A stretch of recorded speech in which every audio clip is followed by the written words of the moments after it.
Good morning children. कैसे हो आप सब? आशा करती हूँ कि आप सब ठीक होंगे। बच्चों, मैं आपको लिंग के विषय में पढ़ाऊंगी। लिंग किसे कहते हैं, लिंग कौन कौन से होते हैं और उनमें कौन कौन से शब्द आते हैं।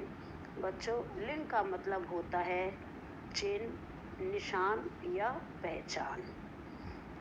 तो बच्चों, सबसे पहले मैं आपको लिंग की परिभाषा, लिंग के भेद और भेदों की परिभाषा पढ़ाऊंगी। सबसे पहले लिंग किसे कहते हैं, उदाहरण लिखो। शब्द के जिस रूप से पुरुष जाति या स्त्री जाति का बोध हो उसे लिंग कहते हैं। जैसे पुल्लिंग रामः, स्त्रीलिंग सीता, नपुंसकलिंग पुष्पम आदि। संस्कृत भाषा में कितने लिंग होते हैं, नाम लिखो। संस्कृत भाषा में 3 लिंग होते हैं। सबसे पहले है पुल्लिंग, सेकेंड नंबर में स्त्रीलिंग और थर्ड नंबर पे नपुंसकलिंग। पुल्लिंग किसे कहते हैं, उदाहरण लिखो। जिस शब्द से पुरुष जाति का बोध हो उसे पुल्लिंग कहते हैं। जैसे बालकः, अध्यापकः, शुकः आदि। स्त्रीलिंग किसे कहते हैं, उदाहरण लिखो। जिस शब्द से स्त्री जाति का बोध हो उसे स्त्रीलिंग कहते हैं। जैसे बालिका, अध्यापिका, लता आदि। नपुंसकलिंग किसे कहते हैं, उदाहरण लिखो। जिस शब्द से ना तो पुरुष जाति का बोध हो और ना स्त्री जाति का बोध हो उसे उस शब्द को नपुंसकलिंग कहते हैं। जैसे कमलम, पुस्तकम, वस्त्रम आदि। तो बच्चों, ये थी परिभाषाएं। लिंग किसे कहते हैं, लिंग के कितने भेद होते हैं, पुल्लिंग किसे कहते हैं, स्त्रीलिंग किसे कहते हैं और नपुंसकलिंग किसे कहते हैं। बच्चों, अब मैं आपको सबसे पहले पुल्लिंग किसे कहते हैं, पुल्लिंग के शब्द क्या क्या होते हैं और पुल्लिंग की पहचान क्या होती है। बच्चों, पुल्लिंग शब्द में शब्दों के पीछे हमेशा विसर्ग लगता है। जो पुल्लिंग शब्द है, ध्यान से सुनना सारे बच्चे, जो पुल्लिंग शब्द है उन शब्दों के पीछे विसर्ग लगता है। मतलब जो भी पुल्लिंग शब्द आप लिखोगे उन शब्दों के पीछे विसर्ग लगाना बहुत ज़रूरी है। वही विसर्ग ही पुल्लिंग शब्द की पहचान है। तो शब्द देखो, पुल्लिंग शब्द रामः, राम हा, रामः, रा आ मा और विसर्ग। तो विसर्ग जो है, पहले भी मैंने बताया था, उसका उच्चारण जो है वो हा के उसमें आता है।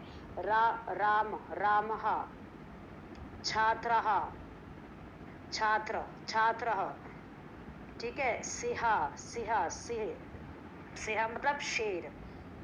राम एक बच्चे का नाम है, रामः छात्र जो आप लोग हो, छात्रः जो पुल्लिंग छात्र है, छात्रः। सिंह, सिंह मतलब शेर, सिंहा, ठीक है। फिर गज, गधा, गधा, गधा मतलब हाथी। गधा मतलब क्या होता है, हाथी। अगर हम विसर्ग नहीं लगाएंगे तो उसको हम सिर्फ गज, गज बोलेंगे, पर हम उसमें तब विसर्ग लगेगा तो वो क्या बन जाएगा, गजहा। गजहा मतलब हाथी। अश्वः, अश्वः, अश्व, अश्व मतलब अगर हम सीधा अश्व बोलेंगे तो अश्व मतलब घोड़ा, पर हम क्योंकि वो संस्कृत शब्द है पर उसमें विसर्ग नहीं है तो उसका उच्चारण गलत हो जाएगा। अश्व गलत है, उसको हमें कैसे बोलना है, अश्वहा, अश्वहा। या आ का जो वो आपका वो है, उच्चारण करते समय आ का जो है वो शब्द आना चाहिए, अश्वहा। अश्वहा मतलब घोड़ा। उसके बाद मयूरः, मयूरः, मयूर मतलब मोर। मोर को क्या कहते हैं संस्कृत में, मयूरः। शुका, शुका, शुका मतलब तोता। शुका, शुका को संस्कृत में तोता कहते हैं। बालक, बालक, बालक लिखोगे, उसके बाद विसर्ग आएगा, बालक बोलते हैं ना, बालक, उसके बाद विसर्ग है तो क्या हो जाएगा, बालकः। सैनिक, सैनिक, सैनिक के बाद विसर्ग लग जाएगा तो सैनिकः। सीधा पहले सैनिक आएगा, सैनिक के बाद विसर्ग लगाएंगे, क्योंकि संस्कृत शब्द है, विसर्ग आएगा तो क्या हो जाएगा, सैनिकः। सूर्य, सूर्य, सूर्य के बाद अगर हम विसर्ग लगाएंगे तो क्या हो जाएगा, सूर्यः। सूर्य के बाद विसर्ग लगाएंगे तो सूर्यः। उसके बाद वानर, वानर, वानर, वानर वैसे किसको कहते हैं, बंदर को, बंदर को हम क्या कहते हैं संस्कृत में, वानर, पर उसमें वानर है, अभी मैं बोलूँ, उसके बाद विसर्ग लगाएंगे, वानरा, वानरा। फिर राजीव, राजीव एक नाम है, किसी का नाम होगा राजीव, आप में से भी किसी का नाम हो सकता है राजीव, तो राजीव, राजीव के बाद विसर्ग लगाएंगे। आप अपने नाम के बाद भी हमेशा विसर्ग लगाओगे, नाम के बाद हमेशा विसर्ग आएगा, अगर आप लड़के हो, प्रोलिंग है तभी आएगा विसर्ग, तो राजीफा, राजीव, हाँ राजीफा, क्योंकि ऐसे ही चंद्र, चंद्रहा, नर, नरहा, चरण, चरणहा, चरण मतलब पैर, चरणहा, ठीक है। उसके बाद देखो कपोत, कपोत, कपोत मतलब कबूतर, कपोत, कपोतः, मृग, मृग मतलब हिरण। तो ये जो है वो है हमारे प्रोलिंग शब्द। तो बच्चों ध्यान देना, प्रोलिंग शब्द की पहचान जो है वो शब्दों के पीछे विसर्ग लगता है और उसका उच्चारण में हाँ की आवाज आती है। रामः, छात्रः, सिंहः, गजः, अश्वः, मयूरः, शुकः, बालकः, सैनिकः, सूर्यः, वानरः, राजीवः। तो ये थे हमारे प्रोलिंग शब्द। अब हम आते हैं स्त्रीलिंग शब्द। स्त्रीलिंग शब्द की जो पहचान होती है वो है जो हमेशा शब्दों के पीछे आ की मात्रा आती है, यानी कि आ के शब्द आता है, आ का डंडा आता है शब्दों के पीछे। और अधिकतर स्त्रीलिंग शब्द जो है वो हमेशा लड़कियों के नाम जो होता है उसमें आ आता ही आता है, ठीक है। जैसे सीता, छात्रा, माला, लता, लता जो है वो बेल को कहते हैं, लता, अध्यापिका, ये लगभग हिंदी जैसे ही शब्द होते हैं जैसे हिंदी में हम प्रयोग करते हैं। अझा, अझा मतलब बकरी, और ये अजा, अजा है आ की मात्रा आ जा आ, अजा बकरी। अगर अजहा होगा आ जा और विसर्ग होगा तो वो बकरा हो जाएगा, अजहा। और ये अजा। चटका, चटका, चटका, चा टा का आ, चटका, चटका मतलब चिड़िया। चटका को हम क्या कहते हैं, चिड़िया, संस्कृत में हम इसको चटका कहते हैं। नौका, नौका तो वही नाव होगा। बालिका, बालिका जैसे बालक था, बालक का क्या हो गया था, बालकः, और ये बालिका सेम है। कोकिला, जैसे कभी मैंने बताया था कोकिला क्या होता है, कोयल। मशिका, मशिका मतलब मक्खी, मशिका मतलब मक्खी। कलिका, कलिका मतलब कली। तो बच्चों स्त्रीलिंग शब्द की जो पहचान होती है उसमें हमेशा आ का उच्चारण होता है और इसमें ई की भी उच्चारण होता है, बड़ी ई का भी जो स्त्रीलिंग शब्द है उसमें उच्चारण होता है। अभी इसका उच्चारण हम आगे, ई शब्दों का उच्चारण जो है वो स्त्रीलिंग शब्द का हम आगे बढ़ेंगे। अब मैं आपको पढ़ाने जा रही हूँ नापुंसकलिंग शब्द। जो नापुंसकलिंग शब्द होते हैं ना, जो ना पुल्लिंग होते हैं और ना स्त्रीलिंग शब्द होते हैं, और इसकी सबसे पहचान, सबसे बड़ी पहचान इसकी क्या होती है, ये शब्दों के नीचे, इसमें शब्दों के पीछे जो है वो हलंत लगता है माँ के साथ, हमेशा माँ के साथ, माँ इसमें जुड़ जाता है और माँ के साथ इसमें हलंत लगता है। तिरछी रेखा जो हम लगाते हैं हलंत की, वो हमेशा माँ के साथ, शब्द के साथ नहीं, शब्द के साथ माँ जुड़ता है, उसी पे हलंत लग जाता है। जैसे पुष्पम, पुष्प होता है ना, पुष्प मतलब फूल, तो उसको संस्कृत में हम क्या लिखेंगे, पुष्पम। माँ पे हलंत आएगा, पुष्प, पुष्प तो ऐसे लिखेंगे और माँ हलंत, पुष्पम। उसके बाद आमराम, आमराम, आमराम मतलब आम, आमराम मतलब आम, ठीक है। आ की मात्रा, माँ, माँ पे नीचे रा, और फिर माँ पे हलंत, तो क्या आ जाएगा, आमराम। उसके बाद फलम, फल कहते हैं ना, फल, फाला, फल हो गया, पर उसको हम किस में लिख रहे हैं, नापुसकलिन शब्दों में लिख रहे हैं, इसीलिए वो क्या हो जाएगा, फलम। क्या बन जाएगा उसका, फलम, फलम हो जाएगा नापुसकलिन शब्द में, इसलिए उसको हम फलम, फला मा पे हलम।